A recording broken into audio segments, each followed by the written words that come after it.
தரிசனமாலய தரிசனம்.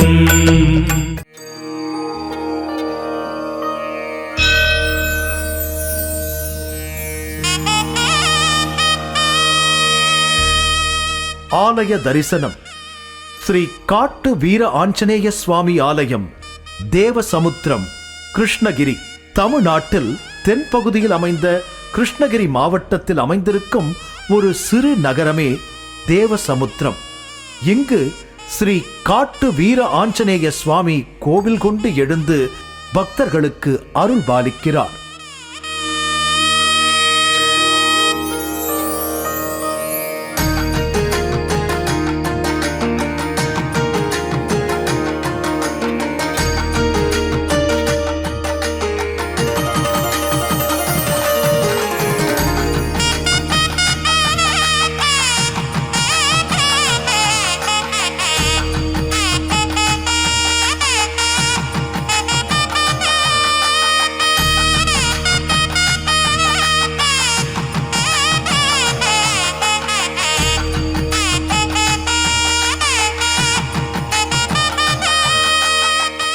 ஸ்ரீ வியாசராஜ தீர்த்தர் 1000 ஆஞ்சநேயர் ஸ்தலங்களை ஸ்தாபித்தார். அவற்றில் ஒன்றுதான் இங்கு கிருஷ்ணகிரி மாவட்டம் தேவசமுத்திரம் நகரத்தில் அமைந்திருக்கும் ஸ்ரீ காட்டு வீர ஆஞ்சநேயர் ஆலயம். இங்கு ஸ்ரீ ஆஞ்சநேயர் வலது வீரக்கரமும் இடது கரத்தில் சௌகந்திகா மலருடனும் இடையில் கத்தியுடனும் தலைக்கு மேல் வலஞ்சுழியாக சுழற்றிய வாலில் மணியுடனும் ஒரே போல் நின்று கோலம் கொண்டிருக்கிறார்.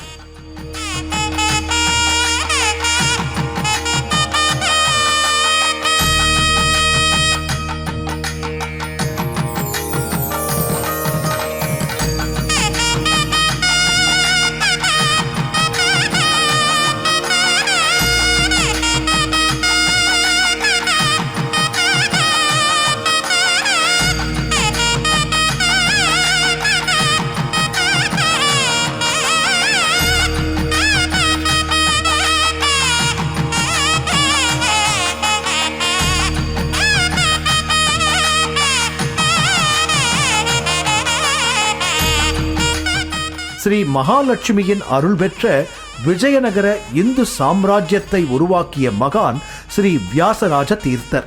அந்நிய மதங்களின் கொடுமைகளில் இருந்து நமது இந்து தர்மத்தை காக்க மிகவும் போற்றுதலுக்குரிய இந்த அற்புதமான செயலை சாதித்துள்ளார்.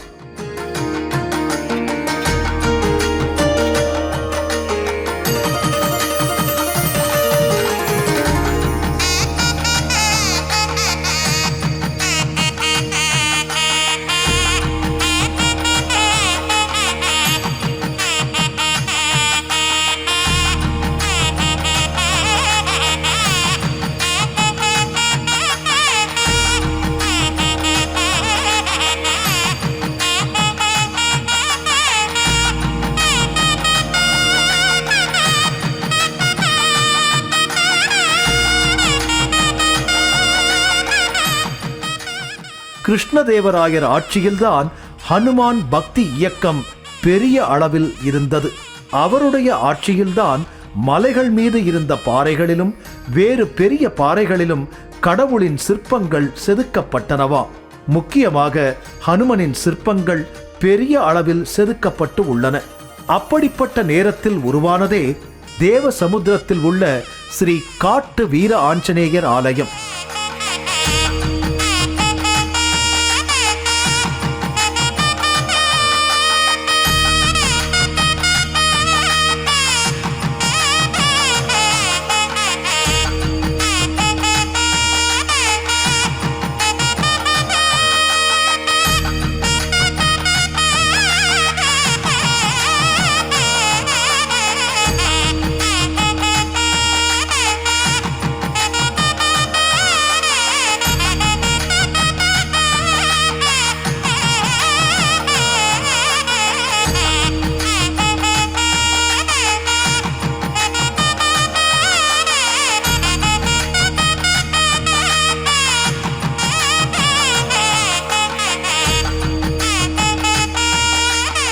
இந்த ஆலயம் சென்னை மற்றும் பெங்களூருக்கு இடையிலான சாலையில் கிருஷ்ணகிரிக்கு அருகில் உள்ளது.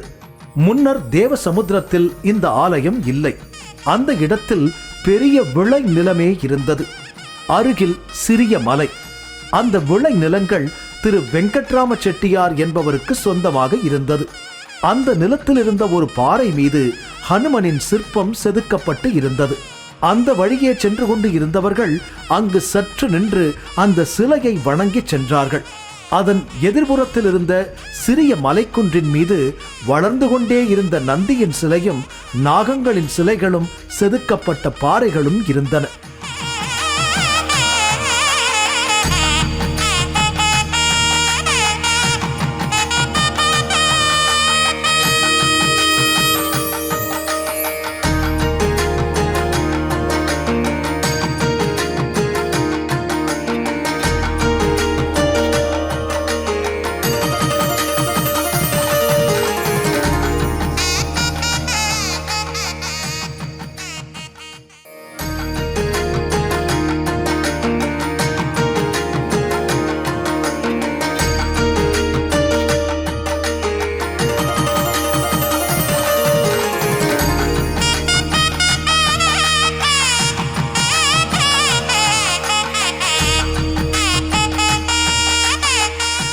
இந்த ஆலயம் எழுந்த வரலாறு சுமார் 2500 ஆண்டுகளுக்கு முன்னால் அந்த நெல் விளைந்த விளை நிலத்தில் இருந்த ஹனுமனை மக்கள் வணங்கிச் செல்வதை பார்த்தார் செட்டியார். அவர்கள் அந்த ஆஞ்சநேயர் சக்தி வாய்ந்தவர் என்று நம்புவதையும் பார்த்தார். ஆகவே அவர்கள் அந்த ஆஞ்சநேயரை முறைப்படி வணங்கிச் செல்ல ஒரு ஆலயம் தேவை என்பதை உணர்ந்தார். அந்த ஆஞ்சநேயரை ஒரு ஆலயத்தில் வைத்து பூஜிக்க தமது விளை நிலத்திலிருந்து எத்தனை அளவு நிலம் வேண்டுமானாலும் எடுத்துக்கொண்டு ஆலயம் அமைக்குமாறு உள்ளூர் மக்களிடம் கோரினார். அந்த ஆலயத்தை அமைக்க ஒரு குழு நியமிக்கப்பட்டு அவர்கள் மக்களிடமிருந்து நன்கொடைகளை பெற்று ஆலயத்தை அமைத்தார்கள். நிலமோ இனாமாக கிடைத்துவிட்டது. பிறகு என்ன? ஆலயம் விரைவாக எழுந்தது.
மூலவருக்கு சன்னதி அமைக்கப்பட்டது.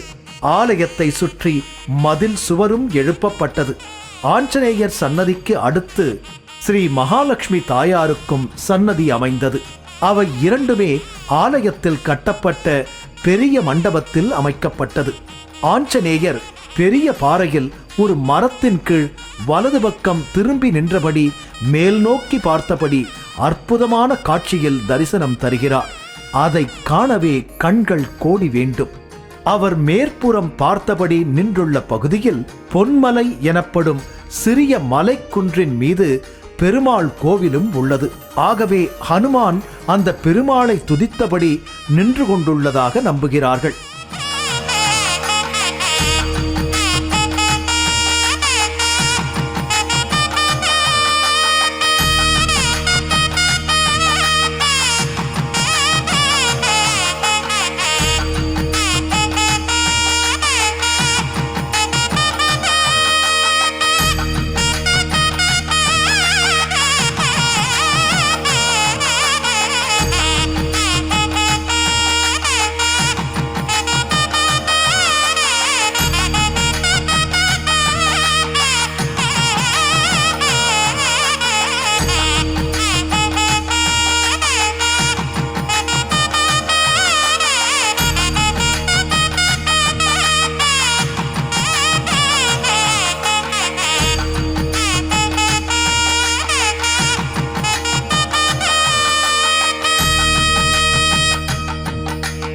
இந்த ஆலயத்தில் உள்ள ஆஞ்சநேயர் சிற்பத்தை வடிவமைத்தது யார் என்பது தெரியவில்லை என்றாலும் அது குறித்து ஒரு நம்பிக்கை கதை உள்ளது.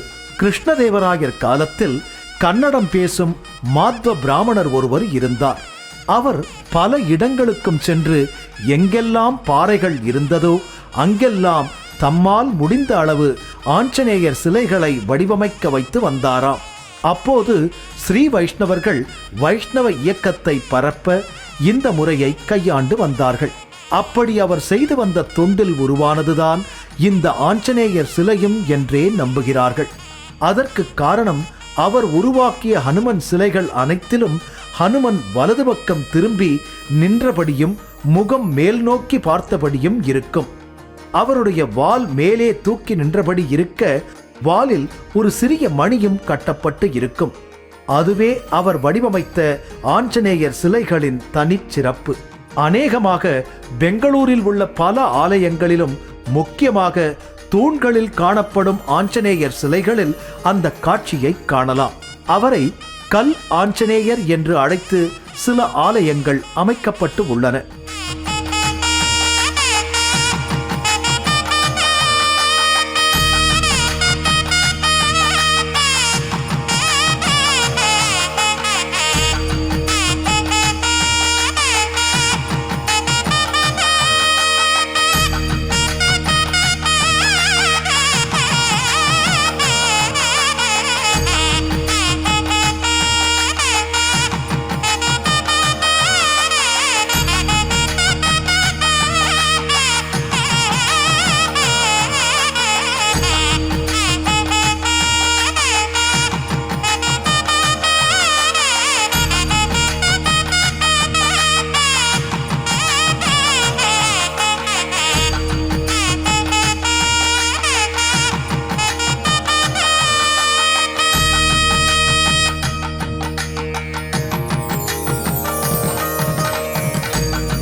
ஆலயத்தின் மகிமை. இந்த கோவில் அறக்கட்டளை மூலம் பிரார்த்தனை தேங்காய் பை விற்கப்படுகிறது. இதை பக்தர்கள் 50 ரூபாய் பணம் செலுத்தி வாங்கி ஆஞ்சநேயருக்கு அர்ச்சனை செய்கிறார்கள். அர்ச்சனை முடிந்த பின்னர் பிரார்த்தனை பையுடன் திருக்கோவிலை 11 முறை வலம் வந்து அங்கு உள்ள பிரத்யேக பகுதியில் கட்டுகிறார்கள். மேலும் அவர்களுடைய கோரிக்கைகள் 3 நாட்கள் அல்லது 3 வாரங்கள் அல்லது நிச்சயமாக 3 மாதங்களில் நிறைவேறும்.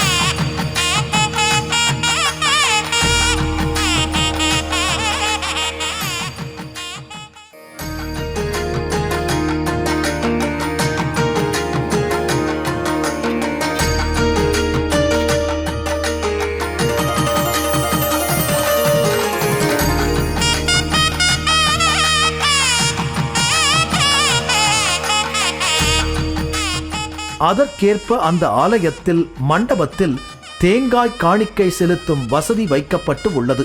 தத்தம் வேண்டுகோளுடன் ஆலயத்துக்கு வரும் பக்தர்கள் ஒரு முழு தேங்காயை ஒரு சிவப்பு நிற துணியில் முடித்து வைத்து அதை ஒரு பையில் வைத்து அங்கு குறிப்பிட்டுள்ள இடத்தில் கட்டிவிட்டு செல்கிறார்கள்.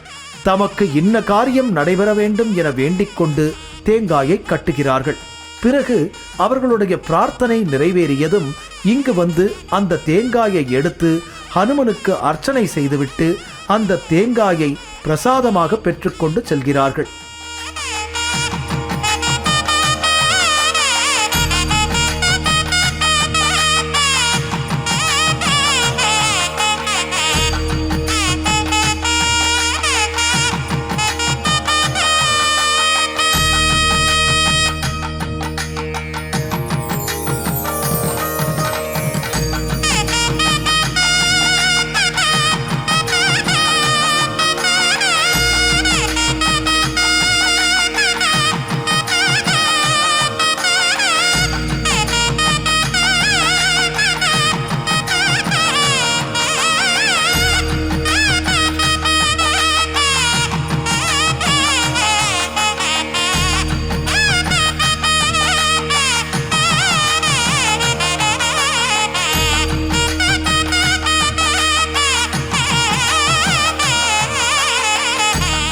கோவிலில் உள்ள கவுண்டரில் பூஜைக்கு வேண்டிய அனைத்து பொருட்களும் கிடைக்கின்றன. வேண்டுதலை செய்ய வந்துள்ள பக்தருக்கு அந்த தேங்காய் பை மீது ஒரு எண் குறிப்பிட்டு தருவார்கள். வேண்டுதல் நிறைவேறியதும் அங்கு வந்து இந்த எண்ணை குறிப்பிட்டு தாம் கட்டி வைத்துள்ள பையை எளிதில் அடையாளம் கண்டுபிடிக்க முடியும். ஆகவே அங்கு உள்ள மண்டபத்தில் சிவப்பு துணியில் கட்டப்பட்டுள்ள நூற்றுக்கணக்கான தேங்காய்களை காணலாம். அதை பார்க்கவே ஆச்சரியமாக உள்ளது.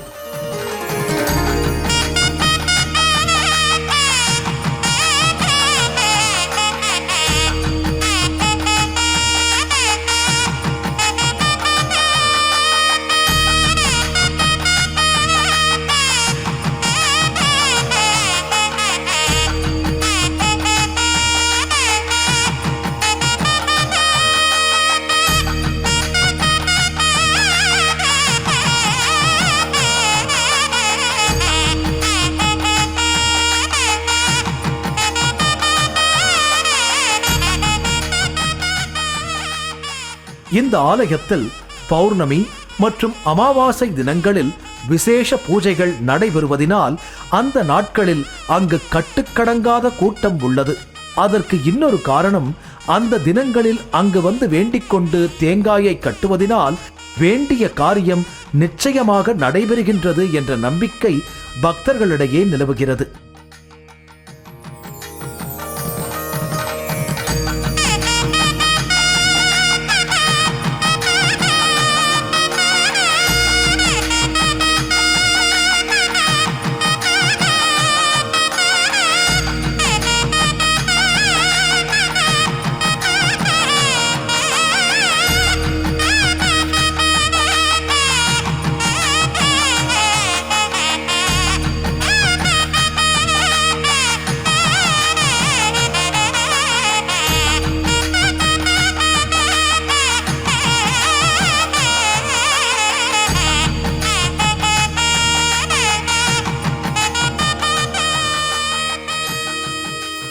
புத்திர்பலம் யசோ தைரியம் நிர்பயத்வம் அரோஹதா அஜாட்யம் வாக்படுத்வம் ச ஹனுமத் சரணாத் பவேத். அனுமனை வணங்கி வாழ்வின் இன்னல்களை போக்குவோம். இறைவனை வணங்குவோம், இயற்கையை போற்றுவோம்.